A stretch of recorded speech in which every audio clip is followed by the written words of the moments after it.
Hello everyone, how are you all. आशा करता हूँ आप सभी अच्छे होंगे। आज के वीडियो में हम एक नए कॉन्सेप्ट के बारे में डिस्कस करेंगे। मतलब आपके लिए नया कॉन्सेप्ट है, कॉन्सेप्ट बहुत पुराना है लेकिन आपके लिए नया है। वो कॉन्सेप्ट है स्टेबल ऑर्बिटल्स का। स्टेबल ऑर्बिटल्स, स्टेबल क्या होता है? What is stable orbitals? What are stable orbitals? Stable orbitals are those orbitals which have lower energy। जैसे कि हम पहले डिस्कस कर चुके हैं कि ज़्यादा स्टेबिलिटी, अधिक स्टेबिलिटी वहाँ होती है जहाँ पर एनर्जी कम होती है ना। तो ऑर्बिटल स्टेबल कौन सी होती है? जिनकी एनर्जी भी कम होती है। अब वो कौन सी ऑर्बिटल्स होती है जिनकी एनर्जी कम होती है? अगर हम ऑर्बिटल का ऑर्बिटल डायग्राम में ड्रॉ करें, जैसे फॉर एग्जांपल अगर हम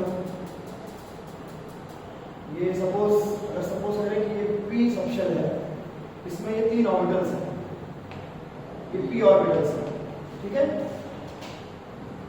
और इन p ऑर्बिटल्स में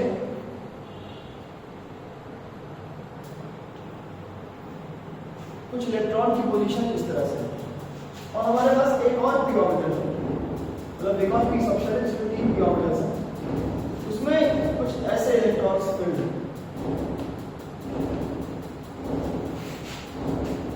ये भी p ऑर्बिटल्स है, ठीक है। तो सवाल ये उठता है कि इन दोनों में ज्यादा स्टेबल कौन सी है? कौन सी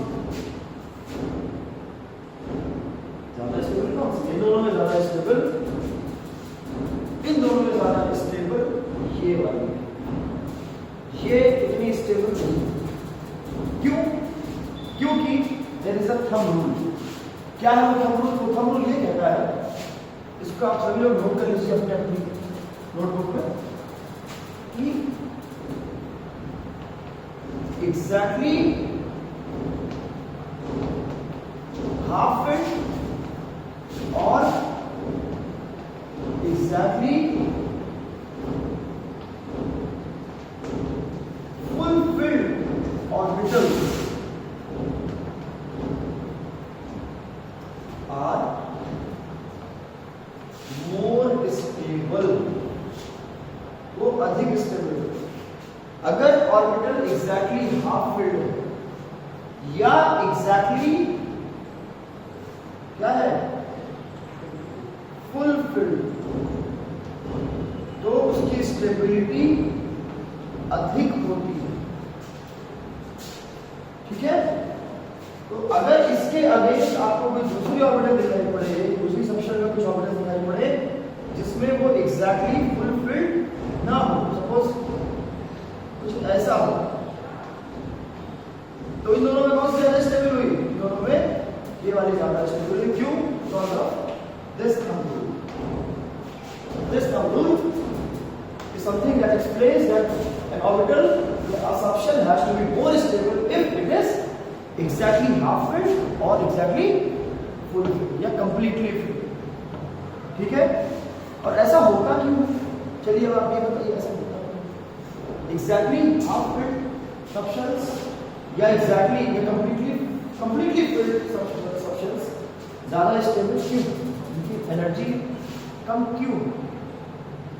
ऐसा इसलिए होता है क्योंकि इनका जो मैग्नेटिक मोमेंट होता है, इसका जो मैग्नेटिक मोमेंट है, ध्यान से देखिए, वो सब सारा का सारा मैग्नेटिक मोमेंट एक ही दिशा में। मैग्नेटिक मोमेंट मतलब इन सभी का जो स्पिन क्वांटम नंबर है वो सभी सारा का सारा एक ही तरह। स्पिन क्वांटम नंबर को मैग्नेटिक स्पिन क्वांटम नंबर भी कहा जाता है।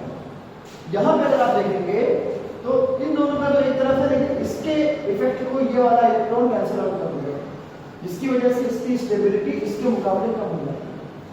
यही चीज अगर हम यहाँ पे ऑब्जर्व करेंगे तो यहाँ भी हमको ये देखने को मिलेगा कि इसमें जितना magnetic quantum number, magnetic spin quantum number ऊपर की तरफ है उतना ही नीचे की तरफ है, मतलब ये एग्जैक्टली कैंसल्ड आउट है, तो ये ज्यादा स्टेबल होगी। यहाँ पर ऐसा नहीं है, यहाँ पर ये पर्टिकुलर इलेक्ट्रॉन एक नेट मैग्नेटिक मोमेंट एक पर्टिकुलर क्लॉकवाइज डायरेक्शन में कंट्रीब्यूट करता है, इसलिए इसकी एनर्जी बढ़ जाएगी और ये स्टेबल कम है।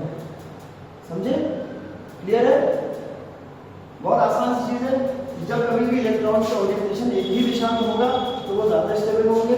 अगर उनको उनके डायरेक्शन के अगेंस्ट भी एक इलेक्ट्रॉन या दो इलेक्ट्रॉन एंटी क्लॉकवाइज हो जाएंगे तो उनके मैग्नेटिक मोमेंट को वो कैंसिल आउट करेंगे और जो इलेक्ट्रॉन अनपेयर्ड बचेगा उसका मैग्नेटिक मोमेंट कैंसिल आउट नहीं होगा। समझ रहे हैं आप? आई होप आप समझ रहे हैं। क्योंकि ये इसको तो कैंसिल आउट कर दिया, ये दोनों कैंसिल आउट नहीं हुए, इनका जो मैग्नेटिक मोमेंट है कैंसिल आउट नहीं हुआ, जिसकी वजह से वो एक नेट मैग्नेटिक मोमेंट ऊपर की तरफ क्रिएट कर देंगे या इस डायरेक्शन में क्रिएट कर देंगे, जिसकी वजह से इस सबशेल की एनर्जी बढ़ जाएगी और इसका स्टेबिलिटी घट जाएगी। यहाँ पे ऐसा कुछ नहीं हो रहा है, यहाँ पे एक नेट मैग्नेटिक मोमेंट है, सबका सब एक ही दिशा में, एक ही डायरेक्शन में, एक ही डायरेक्शन में होने की वजह से there is no cancelling out effect, there is no anti magnetic moment effect also which gives a particular stability to these subshells. The same case appears here also. यहाँ पे भी कुछ ऐसा ही है। ये थोड़ा ट्रिकी टॉपिक है, इसके बारे में आप आगे चल के पढ़ेंगे तो आपको और ज्यादा समझ में आएगा। लेकिन फिलहाल आपके लिए ये ज्यादा जरूरी है कि ये जो रूल है ये आपको याद रहना चाहिए कि अगर सबशेल एग्जैक्टली हाफ फिल्ड है या एग्जैक्टली फुल फिल्ड है तो वो अधिक स्टेबल होगी in comparison to other subshells which are neither half filled nor completely filled. Is that clear? अब इस कॉन्सेप्ट पर बेस्ड हमारा अगला वीडियो होगा जो आपको एक्सेप्शनल इलेक्ट्रॉनिक कॉन्फ़िगरेशन के बारे में